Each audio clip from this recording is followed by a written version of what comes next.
안녕하세요. 소피입니다. 오늘은 세 번째 고민 상담소 영상을 찍어보려고 해요. 우선 사연부터 먼저 읽어드릴게요. 안녕하세요, 소피님. 요즘 인생 고민이 있었는데 상담소 오픈 소식에 바로 달려왔습니다. 출간하신 책은 공예장생호에서 구입해서 잘 보고 있어요. 감사합니다. 저희가 가지고 있는 거는 지금 다 판매가 됐고, 인사동에 있는 공예장생호하고 최근에 이태원으로 이전한 TWL 샵에 재고가 좀 있을 수도 있어요. 근데 없다고 해도 저희가 최근에 작업실을 이전을 해서 좀 정신이 없는데 어느 정도 안정이 되면 다시 인쇄를 할 예정이니까 그때 구매를 해주시면 됩니다. 계속 읽어볼게요. 저는 회사원인데요. 40대에 가까워지다 보니 언제까지 직장 생활을 해야 하나 막연한 두려움도 커지고 10년 전이나 지금이나 크게 다르지 않은 현실에 무력감을 느낍니다. 한국 사회에서 여성 디자이너로서 차별도 종종 느끼고요. 수피님께서 브랜드를 잘 키워나가시는 모습이 인상 깊었고 디제잉, BTS, 아미 등 즐거운 라이프 스타일과 철학 등도 함께 엿볼 수 있어서 좋았어요. 저처럼 극아이 성향을 극복하고 삶과 일의 경계가 느껴지지 않는 편안하고 자유로운 소피님만의 퍼스널 브랜딩 하는 법 몇 가지 조언 부탁드립니다. 책 추천도 너무 좋을 것 같아요. 이렇게 보내주셨어요. 우선 하나하나씩 끊어서 제 의견을 한번 말씀드려 볼게요. 40대 회사원이라고 하셨는데 뭐 회사원이든 자영업을 하든 40대 정도가 되면 고민은 좀 비슷한 것 같아요. 그게 왜 그러냐면 제가 이거는 한 10년 정도 전에 느꼈었던 건데 제 동생은 친동생이 있는데 계속해서 회사를 다니고 있어요. 그것도 아주 큰 규모의 회사를 계속 다니고 있는데 물론 대기업에 다닌다는 거, 그 세계적인 기업에서 일을 한다는 거가 주는 경제적인 안정감과 그런 여러 가지 혜택들 누릴 수 있는 것들이 있죠. 근데 그게 한 10년 정도 전에는 훨씬 더 좋아 보였던 것 같아요. 저도 제가 선택할 수 있으면 안정적인 직장에서 일하는 거를 저도 선호했을 것 같은데 저는 뭐 사정상 그렇게 할 수가 없는 상황이 됐었던 거고 어쨌든 당시에 이제 동생하고 이런 이야기를 했었던 기억이 나요. 나는 내가 하고 싶은 일도 있고 아쉬운 점들도 있지만 나한테 매월 같은 날 따박따박 월급이 들어오는 거 나는 이 안정감을 포기할 수가 없다라는 얘기를 동생이 했었어요. 근데 그러고 나서 겨우 몇 년 지난 뒤에 이야기였는데, 음, 어쨌든 이제 저희 나이 정도, 저는 지금 40대거든요. 근데 저희 나이쯤 되면 이게 내 사업이 아니라고 하더라도 직급이 계속 올라가잖아요.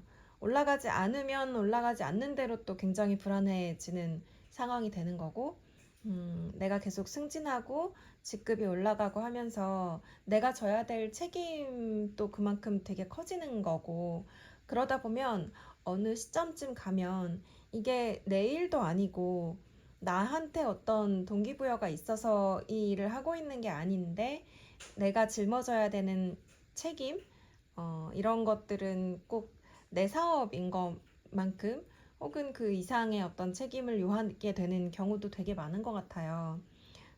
그러다 보니까 한 40대, 50대 정도 되면은 내 사업을 하고 싶다는 생각이 또 자연스럽게 들기도 하는 것 같아요.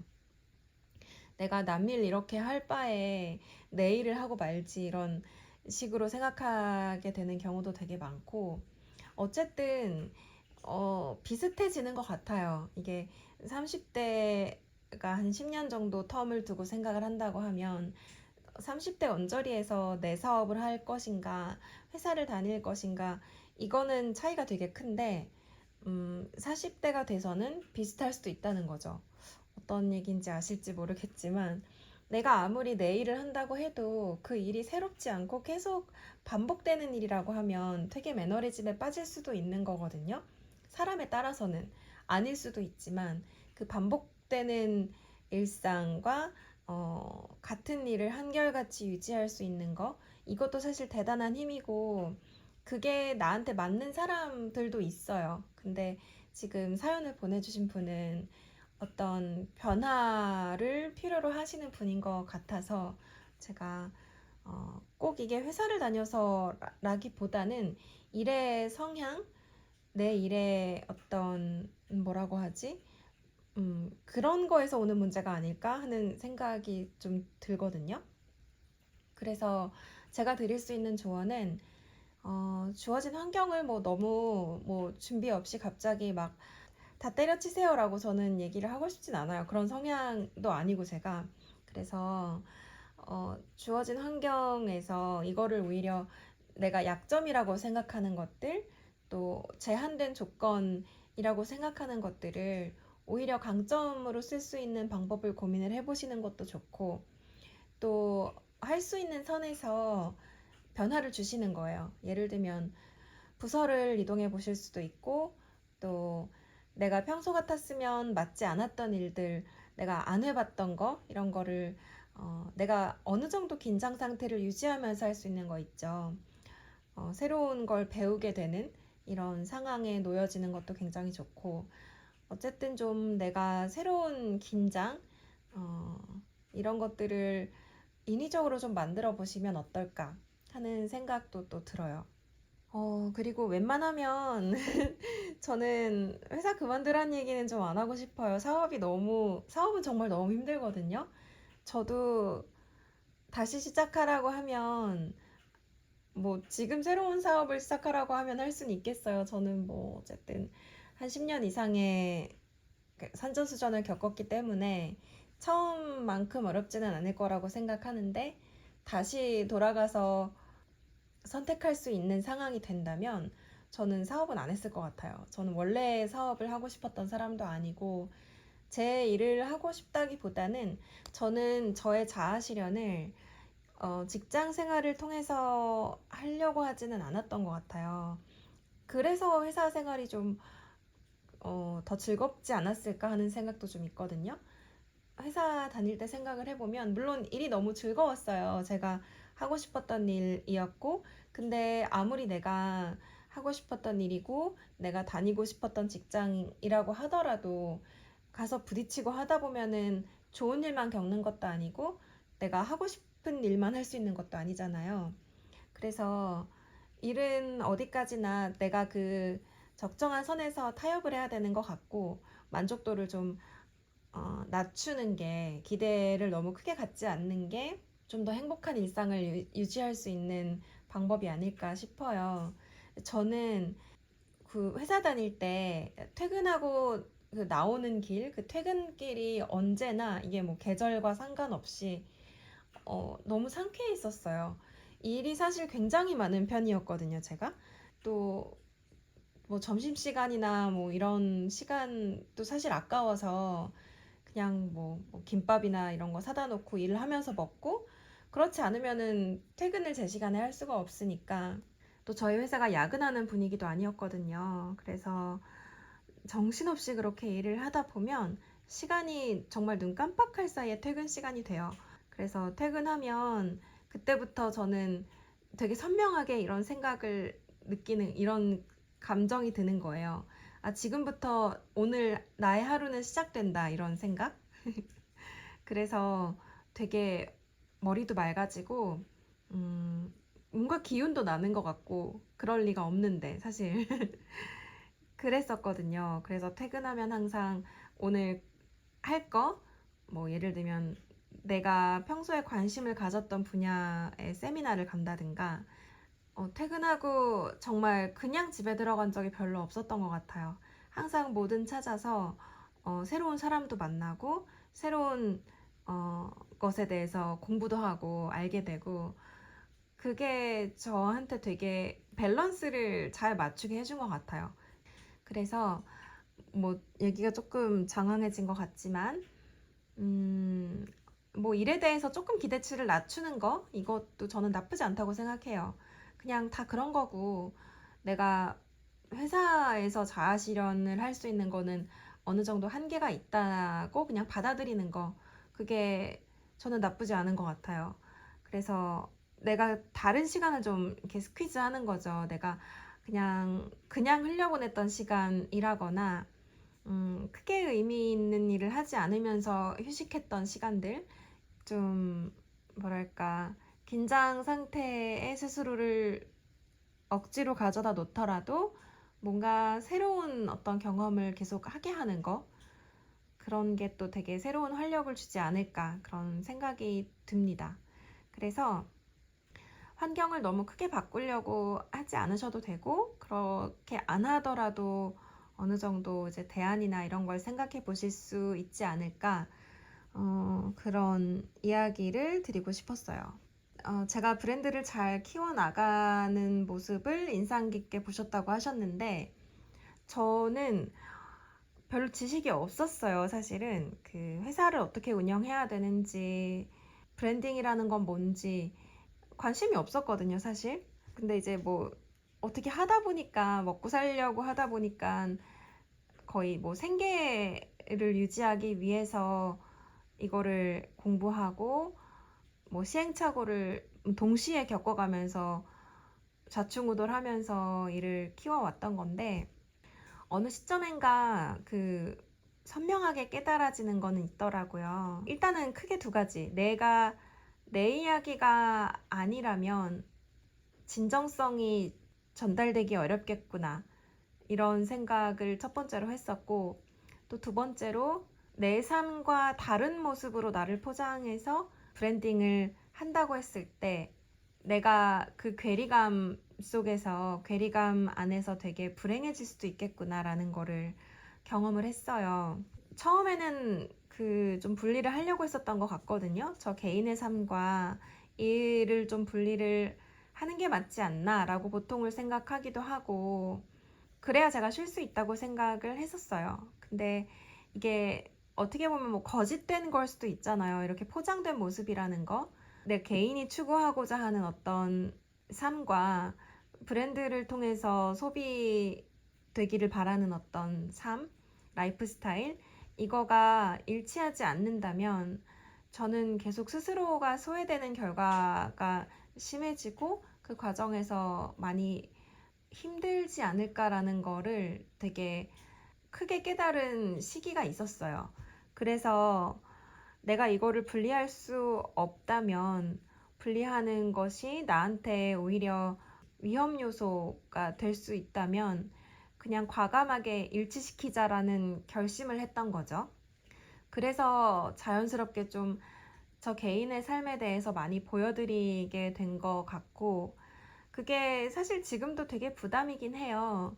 제가 너무 드러나 있는 거 부담이 되기도 하고, 또 브랜드를 몸집을 키워나가는 데 있어서 분명한 한계도 마주하게 되고, 왜냐면 스토메만이 만들 수 있는 어떤 서사라거나 콘텐츠 같은 것들이 다 이제 제가 그동안 체득하고 공부하고 해왔던 것들을 통해서 발현이 되는 거니까 이거는 다른 사람한테 맡길 수가 없는 거예요. 이런 부분에서 굉장히 그 한계는 또 금방 느꼈어요. 한 4, 5년 정도 전쯤에 브랜드를 몸집을 키우는 거는 한계가 있겠구나 하는 생각을 했었죠. 일단은 브랜드의 성격을 봐서도, 예를 들면 공장을 돌린다거나 그렇게 해서 막 대량으로 제품을 빠르게 생산할 수 있으면 좋죠. 근데 처음에 브랜딩 한 거랑 너무 맞지 않으니까 저는 그 자연 원료를 다루는 일을 하기도 하고, 또 손맛이라는 거를 또 굉장히 중요시하고, 공장에서 생산된 것 같은 그런 공산품의 이미지, 이런 것과 어떻게 보면은 좀 반대되는 이미지로서 여러 가지 그런 정책들을 만들어 왔고, 브랜드의 색깔을 만들어 왔기 때문에 이런 부분에서도 부딪히는 것들이 있는 거예요. 그래서 제조업으로서의 스토메라고 할까요? 이거는 좀 커가는데 한계가 있겠구나라는 것을 한 4, 5년 정도 전에 깨달은 것 같아요. 근데 뭐 선택을 해야 되는 부분이지 않을까 싶어요. 이런 거는. 그 브랜딩이 그렇다고 해서 뭐 저처럼 하지 않는다고 해서 이게 맞는 것도 아니고 저처럼 한다고 해서 이게 꼭 맞는 것도 아니고 그냥 저는 브랜딩이라고 한다면 맞는 방향이라는 게 있다기보다는 선택과 집중인 것 같아요. 내가 어떤 선택을 할 것인지. 근데 그 선택은 내가 지금 이 시점에 이 현재라는 시점 안에서 시야로 보면 안 되지 않을까 하는 생각은 있어요. 뭐 예를 들어서 뭐 한 1년, 2년 동안 하는 프로젝트다라고 했을 때야 뭐 상관없겠지만 그런 정도의 시간을 가지고 브랜드를 만들고 운영하겠다 하는 경우는 잘 없잖아요. 누가 됐든 내가 내 사업으로 시작한 거가 10년 갔으면 좋겠고 20년, 30년 갔으면 좋겠는 거잖아요. 누구나. 그렇기 때문에 더 멀리 보고 예측할 수 있는 것들이 그런 통찰력을 길러야 되는 거는 공통된 어떤 조건인 것 같아요. 그래서 그 앞으로 세상은 이렇게 변해갈 것 같은데 전문가들이 이렇게 예측을 하는데 나는 어떤 길을 선택할 것인가 이거를 한 번쯤은 되게 진지하게 책임감을 가지고 고민을 해봐야 되는 부분인 것 같아요. 사실 이런 것들을 제가 답변을 드리는 게 좀 민망할 때가 많아요. 왜냐면 저는 알고 이렇게 시작을 한 게 아니거든요. 하다 보니까 내가 이렇게 생각해서 이렇게 결정했던 것들이 맞았고, 이런 것들은 좀 실패할 수 있고, 뭐 이런 것들을 체득한 거기 때문에, 자칫 오해를 안 하셨으면 좋겠는 거예요. 제가 이런 것들을 마치 처음부터 다 알아서 그거대로 이렇게 순서대로 부침 없이, 시행착오 없이 그 길을 밟아왔다고 생각하실 수도 있을 것 같아서, 그게 아니라는 거. 그렇기 때문에 저는 확실하게 더 나의 색깔은 이거고 내가 나아가야 되는 방향은 이거구나라는 거를 좀 더 명료하게 알게 된 것 같아요. 그리고 이제 미련도 없고 제가 선택하지 않은 길에 대해서 그런 부분들이 또 있는 것 같아요. 사연을 보면 삶과 일의 경계가 느껴지지 않는 편안하고 자유로운, 근데 이게 결코 사실은 편안하지 않았어요. 되게 오랫동안. 지금도 편안하다고만 얘기를 할 수는 없거든요. 왜냐면 요즘 제가 느끼는 이슈는 저는 좀 쉬고 싶어요. 정말 그냥 단순한 얘기인데 제가 쉴 수가 없는 거죠. 이렇게 뭔가 퍼스널 브랜딩이라고 하는 게 퍼스널 브랜딩이 되면 될수록 그 창립자는 쉴 수가 없게 될 가능성이 되게 큰 것 같아요. 왜냐면 내가 쉬면 나 대신 그 창작을 해줄 사람을 가지기가 힘드니까. 그래서 이런 부분에서는 굉장히 주기적으로 좀 피로도를 느끼는 것 같아요, 저는. 하지만 저한테 있어서 이게 최선의 길이었다는 것은 뭐 의심의 여지가 지금은 없으니까 과거처럼 뭔가 되게 드라마틱하게 스트레스를 받거나 뭐 그러진 않는 것 같아요. 음, 자유롭다는 거는 뭐 그쵸? 제가 브랜드하고 저의 삶이 많이 일치하는 부분이 있으니까 스스로를 조금 덜 어, 컨트롤하고 이런 부분이 있을 수는 있겠죠. 근데 또 이거는 다른 관점에서 보면 저를 스스로 검열을 하고 있는 건 맞아요. 왜냐면 제가 이 일을 처음 시작하면서 사람들이 저를 조명하고 저에 대해서 어떤 평가들을 내리고 이전에 제가 회사 다닐 때는 그런 일은 없었거든요. 저는 어쨌든 뭐 회사 차원에서 뭐 전시가 오픈하고 뉴스 기자분하고 뭐 인터뷰를 한다고 하더라도 이거는 저의 개인의 의견이 아니라 회사의 입장을 저라는 사람이 대변하는 거였잖아요. 근데 내 일을 한다고 했을 때는 내가 판단과 평가의 대상이 되는 거예요, 그대로. 그래서 저를 굉장히 검열하게 되더라고요. 제가 말하는 거나 행동하는 거가 그대로 이 브랜드에 대한 인식이 될 수 있으니까. 그래서 이런 부분이 굉장히 처음에는 많이 당황스럽고 숨 막히기도 하고 뭐 이런 시간들이 있었던 것 같아요. 근데 어차피 그렇게 되는 거라면 그 내가 살고자 하는 어떤 뭐 이상향의 그 삶의 조건이라든지 이런 게 다 있잖아요. 이렇게 살고 싶은데 이렇게 잘 안 돼 하는 것들. 그게 어떤 제약이나 그런 것들이 없으면 잘 지켜지지 않죠. 근데 내가 이런 상황에 어쩌다 보니 놓이게 되었어. 그러면은 내 삶과 브랜드를 일치시키자. 그리고 내가 살고자 했었던, 바랐지만 철저하게 실천하지 못했던 것들을 나를 성장시키는 방향으로 브랜드와 나를 일치시켜 나가자. 이런 생각을 했었던 것 같아요. 그래서 오히려 아까도 말씀을 드렸다시피 저한테 주어진 환경과 조건을 그냥 오히려 강점으로 쓸 수 있게 받아들인 거죠. 그렇게 고민 끝에 결론을 내린 거죠.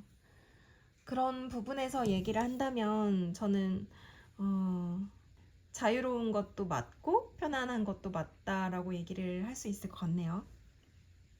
디제잉 BTS 아미 사실 저를 보면서 되게 많은 분들이 스펙트럼이 넓다는 얘기는 사실 많이 하세요.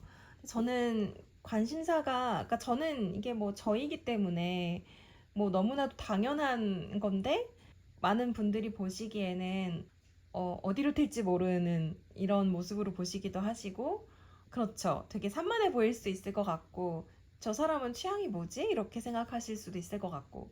근데 저는 저 스스로를 일단은 그 세상에 대한 호기심이 굉장히 많기 때문에 그런 거를 제약을 두고 싶지 않아요. 제가 자연스럽게 관심이 가고 마음이 가고 내 시선이 가는 거를 통제하고 싶은 생각이 전혀 없어요. 그거를 왜 통제를 해야 되는지도 모르겠고, 나는 이런 사람이야. 그러니까 나는 이런 일을 못해. 나는 이런 걸 좋아하는 사람이야. 그러니까 저런 거는 좋아하면 이상한 거야. 이런 거 있잖아요. 음, 저는 정말 다양한 음악을 들어요. 저는 심지어 국악도 굉장히 좋아하고, 예전에 검은고도 배웠었고, 검은고도 꽤 오래 배워서, 지금 사실 뭐 안 한 지 오래됐지만, 다시 시작하면 또 금방 잘할 수 있을 것 같거든요. 그냥 관심이 가면 저는 그거를 파봐야 되는 성격인 거예요. 그게 뭐가 됐든. 그래서 그냥 중구난방으로 막 되게 좋아하는 거, 관심 있는 거 이런 것들이 막 퍼져 있는 거가 아닐까 하는 생각이 들어요. 근데 왜 나의 관심사를 좁혀야 되는지 모르겠고 그런 생각이어서 앞으로도 뭐 저는 그러지 않을까 싶어요. 디제잉을 하게 된 것도 사실 되게 우연이었어요. 제가 음악을 듣는 걸 좋아했지, 음악을 다른 사람들을 위해서 틀어주는 사람들 앞에서 음악을 트는 제 모습은 상상을 해본 적이 없었거든요. 그래서 그냥 뭐 저는 듣는 걸로 즐길게요. 이렇게 얘기를 했었는데 그 이야기를 세 번째 들었을 때는 그러면 이거 한번 해보라는 뜻인가? 그런 생각이 들어서 그때가 마침 그 연말이었고 내가 그러면은 새해 레졸루션으로 이걸 한번 해보겠다. 그렇게 된 거죠. 근데 이거를 시작을 그냥 뭐 별 생각 없이 하다 뭐 아니면 못하면 말지 뭐 이런 생각으로 가볍게 시작을 했죠. 근데 저한테 이게 너무너무 필요했던 경험이었던 거예요. 그러니까 제가 그 시점이 이게 5년 정도 전이거든요. 조향사로서 일을 해온 지는 한 10년, 아니다, 한 7년, 8년 돼가던 시점이었고, 그때쯤 돼서 저는 향을 너 왜 이렇게 못해? 이런 이야기를 누가 저한테 하는 입장이 아니었어요, 이제는. 그리고 누가 저한테 아쉬운 이야기를 하는 어떤 위치도 아니었고, 그러니까 자극도 없고, 긴장도 좀 없고, 이런 상황이었어요. 그런 거로부터 되게 지쳐서 뭔가 새로운 게 필요했었던 거예요. 잠깐이라도 이 스위치 오프 할 수 있는 그 시간이 참 있었으면 좋겠다. 근데 뭘 해도 사실 집중이 일 생각을 떨쳐버리기가 어려운 거예요. 명상도 해보고, 뭐, 혼자 멍 때리고 있어 보기도 하고. 근데 아무리 그렇게 일 생각을 안 하려고 해도 계속 잡생각이 떠오르는 거죠. 이건 어떻게 해야 되지? 저건 어떻게 해야 되지? 여행을 가서도 일에 도움이 될 만한 것들 계속 생각하고 찾아보고 이렇게 되고, 그래서 굉장히 많이 정신적으로 피로감을 많이 느끼고 있을 때였는데, 정말 오랜만에 제가 못하는 걸 시작한 거잖아요. 디제잉이라는 건 저는 그 기계를 다뤄본 적이 없었기 때문에, 그래서 굉장히 집중을 많이 해야 됐었고, 테크닉적으로도 연습을 많이 해야 되는 부분들이 있었어요. 그리고 음악도 계속 새로운 음악을 찾아서 이 음악과 이 음악을 서로 믹싱했을 때 어떤 느낌일까, 이런 것도 상상이 잘 안 되니까 처음에는. 그래서 정말 많이 노력을 했었어요. 음악을 트는 1시간 반, 2시간 동안은 계속 거기에 집중을 하는 거예요. 그러다 보니까 자연스럽게 제가 그 시간 동안 거기에 몰입하게 되고 일 생각을 안 하게 되더라고요. 그래서 저한테 이제 그렇게 되게 우연히 찾아온 기회였지만, 이 기회를 통해서 제가 저한테 정말로 필요했었던 휴식의 시간을 갖게 된 거죠. 이거는 사실 제가 뭐 의도한 게 하나, 들어서 아시겠지만 의도한 게 하나도 없었잖아요. 만약에 제가 그 당시에 디제잉 배워보라고 얘기를 들었을 때 이거를 뭐 무슨 내가 디제이야, 나는 뭐 지금 일도 바쁜데, 그냥 이렇게 생각했으면 아마 저는 아직도 헤맬 수도 있었을 것 같아요. 아직도 뭔가 엄청난 그 정신적인 피로감과 이런 걸 해결하지 못한 채 지금까지 이렇게 살아왔을 것 같아요. 근데 그때 그래 그냥 해볼까? 이런 그 생각을 했기 때문에 되게 많은 게 변했거든요. 제 인생에서 뭐 정말 새로운 사람도 많이 만나게 됐고, 그러다 보니까 어, 제가 경험할 거라고 생각하지 못했던 일들을 만나기도 하고, 그렇게 되는 것 같아요. 뭔가 예측 가능하고 나한테 익숙하고 이런 것들을 통해서 내가 경험하는 거는 이제 뭐 우리 나이 정도 됐으면 그렇게 없는 것 같아요. 크게. 나한테 마음에 안정감은 줄 수 있겠죠. 내가 뭐 큰 리스크를 감수해야 되는 거가 아니니까 되게 편안하게 뭐 지낼 수 있을 수 있는데, 나이를 먹을수록 내가 내 세상을 구성하는 많은 것들이 익숙할수록 더 새로운 것들에 도전을 해야 되는 것 같아요. 물론 그 기회가 되게 쉽게 오지는 않지만 또 쉽게 만들 수 없는 것도 아니거든요. 그냥 당장 오늘 예를 들면 제가 이제 방탄소년단을 좋아하는 것에 대해서도 이거를 흥미롭게 보신 것 같은데, 왜냐하면 뭐 매칭이 그렇게 잘 되는 건 아닐 것 같아요. 저도 어떤 지점에서 그게 되게 주목할 만한 어떤 모습이라고 보셨을 수도 있다는 거를 알겠지만, 그냥 한번 보세요. 이 친구들이 너무 사랑스럽거든요. 저한테는 물론 지금 이 친구들도 나이를 많이 먹었지만, 제가 처음 막 좋아하고 막 빠져들었을 때만 하더라도 20살 언저리였어요, 이 친구들이. 그래서 저는 그때의 모습을 아직도 기억하면서 되게 애틋한 마음이 항상 있는데, 그때에 제가 뭐 대단한 계기가 있어서 이 친구들한테 막 빠져든 게 아니었거든요. 그때가 2015년, 6년 무렵이었는데, 제가 이 일을 하면서 되게 힘든 시기들이 주기적으로 뭐한 2, 3년에 한 번씩은 있었어요. 근데 그때도 되게 힘든 시기였는데, 우연히 그냥 TV에서 보게 된 거예요. 진짜 이렇게 생각하면 인생의 거의 대부분의 어떤 내 인생의 결정적인 결정적으로 내 삶의 길을 만든 사건들은 대체로 다 우연히 일어나는 게 아닐까, 그런 생각이 들어요.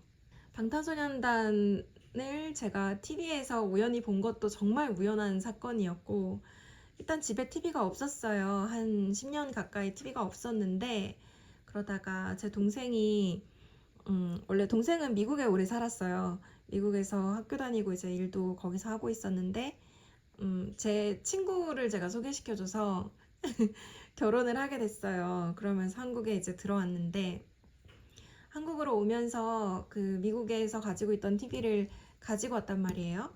그래서 그거를 방에다가 이제 설치를 한 거죠.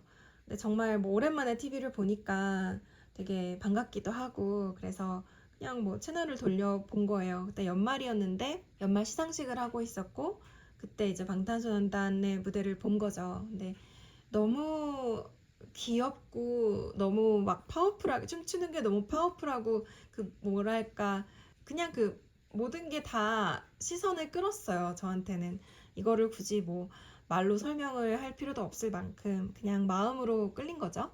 근데 들어는 봤었어요. 제가 방탄소년단이라는 친구들이 있는데 되게 열심히 한다고, 춤을 정말 정말 잘 추고 정말 노래도 잘하고 그런다는 얘기를 그 또래 친구들한테서 들었었어요.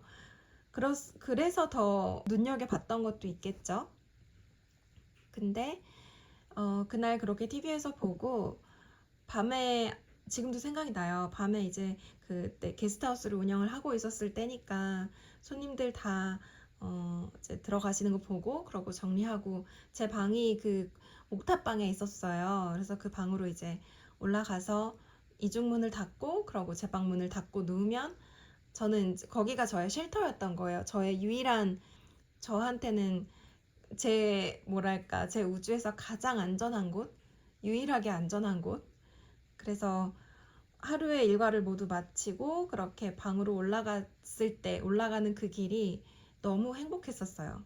방으로 올라가서, 그때가 이제 제가 아까 힘든 시기였다고 말씀을 드렸으니까 그냥 뭐 혼자 누워서 정말 우울하게 오만 우울한 생각을 하다가 잠이 들 때도 있었고, 그러다가 혼자 울다 잠이 들 때도 있었고, 그냥 뭐 끝이 안 보이니까 너무 너무 힘들고, 모든 상황이 되게 잘 사는 것처럼 잘 나가는 것처럼 보여야 하는데, 나는 지금 이 일을 시작하고 2년 3년 동안 휴일도 없이 밤낮도 없이 일을 하는데, 돈은 회사 다닐 때 몇 배를 버는데 나는 왜 계속 빚만 갚고 있는 거지? 그게 너무, 사실 겪다 보면 영원히 메마르는 그런 상황이거든요.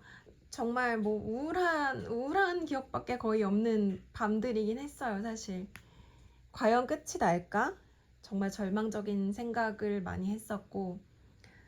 근데 이제 방탄소년단을 궁금한 거예요. TV로 제가 봤던 거를 다시 보고 싶고. 그래서 이것저것 찾아보다 보니까 애들이 너무, 그걸 뭐라 그러지?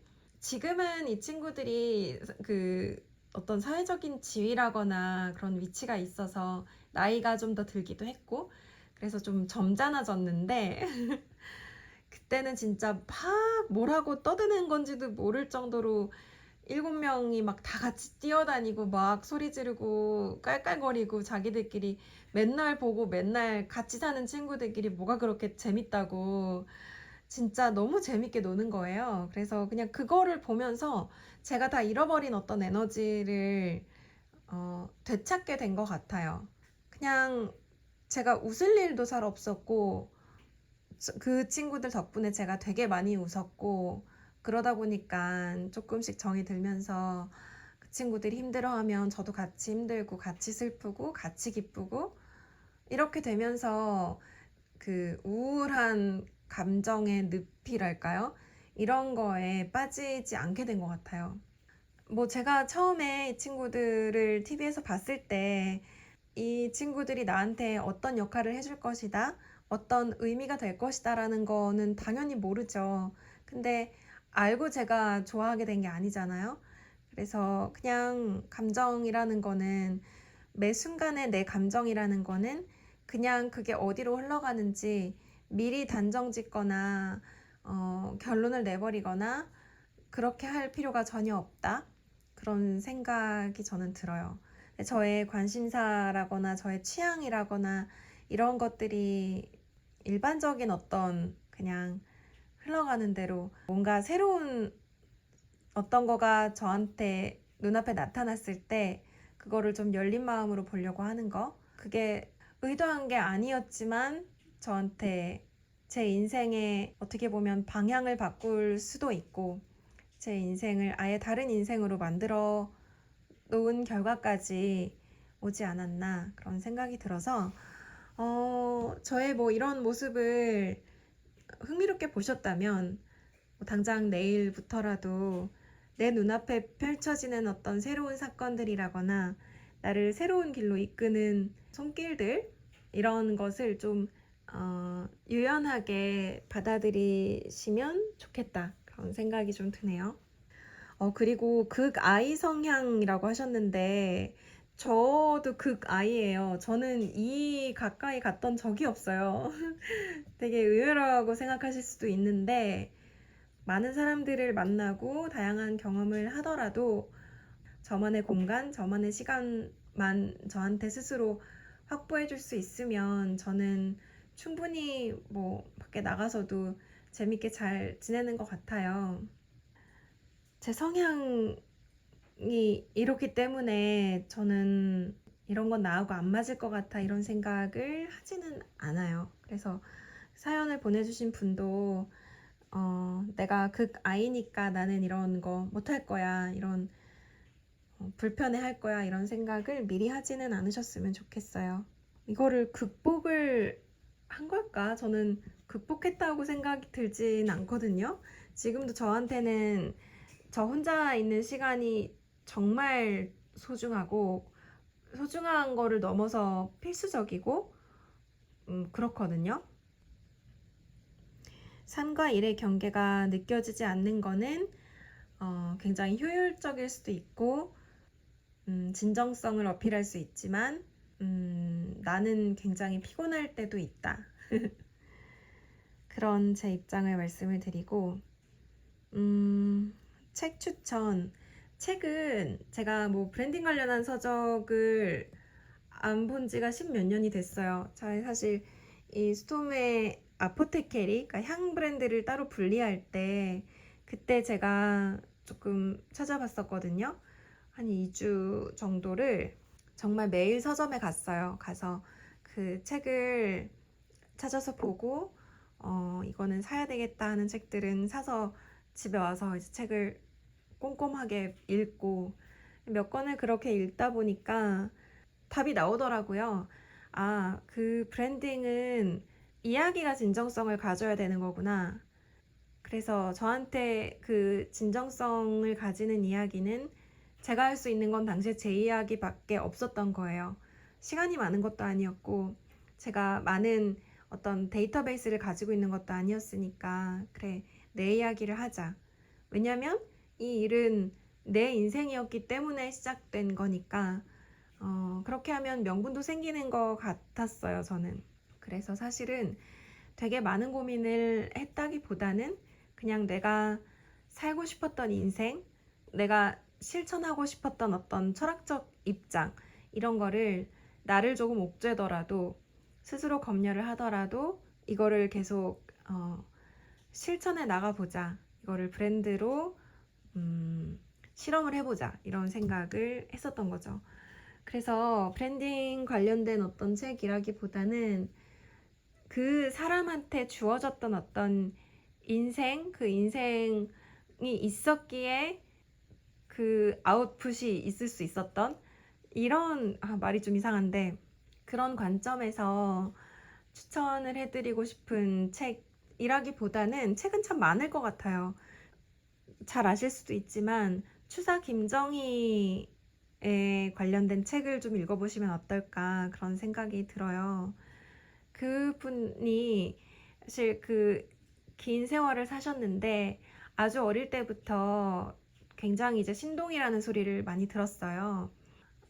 예술적으로 아주 뛰어난 재능을 가지고 있었는데 인생의 어느 시기마다 큰 곡절을 겪으면서 작품 스타일이 완전히 바뀌어요.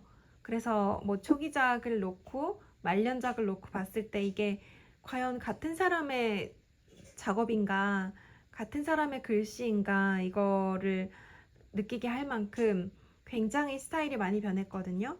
근데 그게 아무 맥락 없이 스타일의 변화를 준 게 아니라 만약에 맥락이 없었으면 이분은 계속 그냥 내가 처음에 맞다고 생각했었던 거를 고집스럽게 그냥 밀고 갔을 거예요. 오히려 아집에 빠졌을 수도 있고요. 근데 어떤 그 사람이 뭐 타고난 운명이라는 게 있는 걸까 하는 생각을 이분을 통해서도 참 하게 되는데 굉장히 억울한 일도 많이 겪고요. 근데 또 일부 어떤 억울한 일은 억울하겠지만 본인이 자초한 부분도 큰 경우도 있어요. 이제 이런 여러 그 곡절을 겪으면서 세상에 대한 깨달음, 삶에 대한 깨달음, 나 자신을 돌아보는 어떤 시간 이런 것들을 가지면서 그거를 이제 자신의 작업에 그대로 녹여내거든요.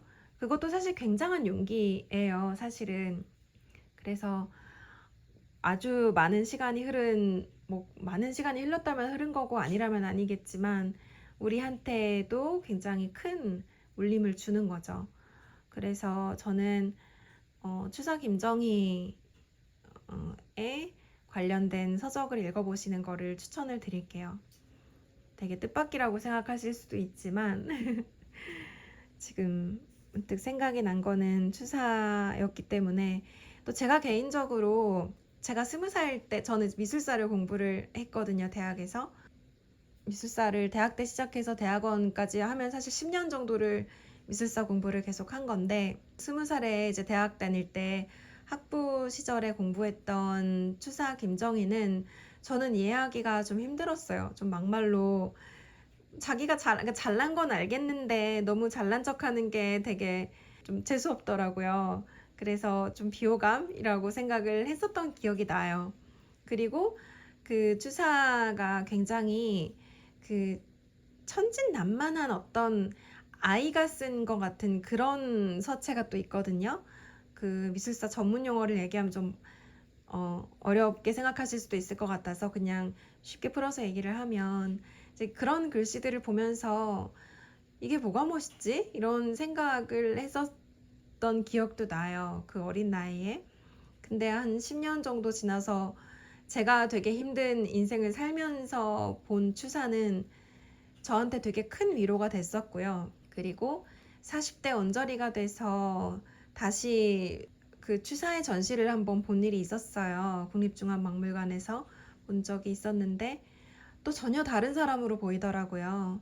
저는 명작이라고 하죠. 명작 고전, 그리고 위대한 예술가. 이런 존재들은 정말 내가 인생의 어느 시점에 보느냐에 따라서 아예 다른 면을 보여주기도 하는 것 같아요. 정말 살아있는 생물처럼. 그래서 저는 브랜드도 그런 방식으로 성장해 나갔으면 좋겠다 하는 생각을 늘 가지고 있고, 그렇기 때문에 하나의 어떤 방식이라거나 이미지, 뭐 정체성 이런 걸로 굳어지지 않도록 하기 위해서 일부러 더 가끔씩 찾아보는 게 있는 것 같아요. 이렇게 치열하게 살았던 자신의 삶과 예술이 굉장히 밀접하게 서로 닮아 있는 이런 작가들을 찾아서 보는 것 같은데, 그런 의미에서 추사 김정희를 한번 공부해 보시는 거를 추천을 드리는 바입니다. 얼마나 얘기했지? 또 제가 편집하면 또 어떻게 될지 모르겠는데 지금 1시간 정도를 얘기를 했거든요. 그 요점을 뭐라고 정리를 해야 될까요? 우선은 두서없이 얘기를 하는 편이어서 어떻게 와닿으셨을지는 모르겠지만 내가 처한 환경이나 조건을 너무 그 환경에 극단적인 변화를 주지는 않는 거를 저는 추천을 더 드리고, 그러지 않아도 나는 얼마든지 변화할 수 있어요. 저는 그렇게 믿는 사람이고, 또 약간의 그 결핍이라고 하죠. 나한테 주어지지 않은 거, 나한테 모든 게 다 주어지면 사실 내가 얻은 성취도 그렇게 되게 값지게 느껴지지 않을 수 있어요.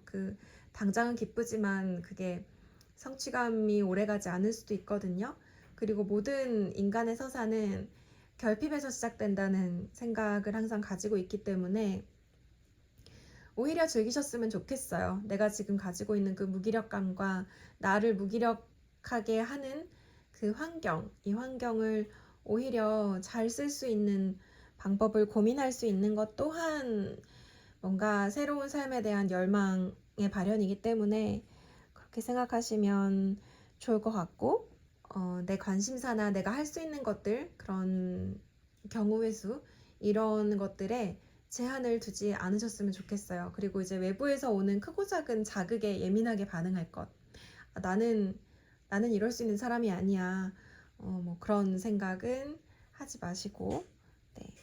그리고 극아이 성향은 극복하지 않고도 뭐 충분히 관계를 맺으면서 살 수 있지 않을까 싶어요, 세상하고. 나한테 휴식 시간을 주면 돼요. 내가 재충전할 수 있는 뭐가 됐든 나만의 방식이 있으면 된다고 생각합니다. 그리고 마지막으로 삶과 일의 경계가 느껴지지 않는 그런 퍼스널 브랜딩에 대해서는 설명을 충분히 드린 것 같고, 뭐 어디까지나 저의 의견이에요. 제가 뭐 되게 잘하고 있다고 생각하지도 않거든요. 사실 더 할 수 있는데 더 하지 못하는 저에 대한 의문과 의아함은 항상 가지고 있는데 그냥 그대로 내버려 두는 것 같아요. 저는 그냥 이게 나니까, 그리고 정답이 있는 게 아니니까. 제가 방황할 때는 방황하는 모습 그대로 그냥 내버려 두고 억지로 막 포장하려고 하거나 그런 거를 안 하려고 하는 것 같아요. 그렇기 때문에 제가 그런 식으로 브랜드를 운영해 오고 저를 어필해 왔기 때문에 제가 좀 지치고 힘들다고 하면 그거를 또 되게 따뜻하게 받아주시는 것 같아요. 저한테 시간도 주시고 기다려 주시고 그렇게 된 게 아닐까, 그런 생각이 듭니다. 책 추천은 아까 말씀드린 것처럼 추사 김정희 책이, 사실 좋은 책이 너무 많아서 뭐 한 권, 두 권을 추천해드리기도 어려울 것 같아요. 추사 김정희는 워낙에 아직까지도 많은 사랑을 받는 예술가이기 때문에 그냥 서평이나 이런 거 살펴보시고 저자에 대해서 살펴보시고 그러고 책을 골라서 보시면 좋을 것 같네요. 네, 그러면은 제가 해드릴 수 있는 이야기는 다 해드린 것 같아요. 오늘은 일단은 고민 상담에 대한 제 의견은 여기까지 드리는 걸로 하고, 이제 가상의 향을 작업을 해드려야 되는데, 이제 사연을 읽으면서도 느낀 거고, 제가 조언을 드리면서 전해드리고 싶은 에너지, 이런 거를 생각했을 때 부지런히 흐르는 물 같은 이미지, 이런 게 좋을 것 같아요. 지금 스스로가 좀 뭔가 고여 있다고 생각하시는 것 같고, 제가 계속 강조하면서 말씀드렸던 거는 흘러가는 대로 자유롭게 내 몸을 맡겨도 좋지 않을까 하는 이런 입장이었기 때문에 되게 물상적인 이미지이긴 하지만 맑은 물이 졸졸졸 되게 경쾌하게 흐르는 것 같은 그런 이미지의 향을 만들어 드리면 좋겠다는 생각이 들어요. 그래서 이런 의미를 담은 향을 직접 이제 일상에서 사용하시면서 유연한 생각이라거나 스스로를 좀 자유롭게 물 흘러가듯이 내버려둘 수 있는 용기, 이런 거를 좀 가지실 수 있으면 좋겠다 하는 생각이 드네요. 그래서 작업은 제가 아마 6월 초 정도에 가능할 것 같아요.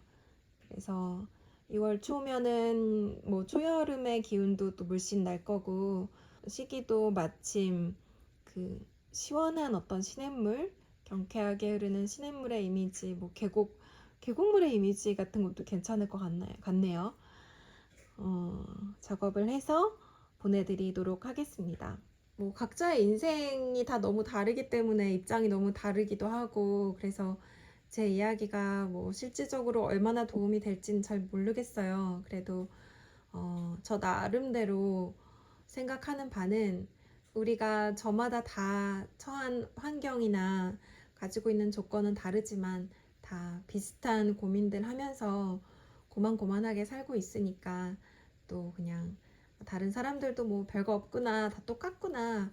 사실 이런 생각을 하는 것만으로도 되게 큰 위안이 될 때가 저는 있더라고요. 그래서 제 이야기를 이렇게 장황하게 또 그냥 들려드려 봤습니다. 그러면은 세 번째 고민 상담소 영상은 여기서 종료를 하고 네 번째도 부지런히 제가 요즘 너무 바쁘긴 한데 지금도 사실 몇 시지? 지금 새벽 어머 벌써 4시네요. 제가 저기 건조기를 지금 돌려놓고 기다리면서 잠깐 안 그러면 잠들 것 같아서 그래서 영상을 찍었는데 또 4시가 됐네요. 어쨌든 이렇게 좀 틈틈이 영상을 찍어 보도록 하겠습니다. 그러면 네, 또 기다려 주시고 끝까지 들어주셔서 너무 감사합니다. 저는 곧 네 번째 고민 상담소 영상 가지고 또 돌아올게요.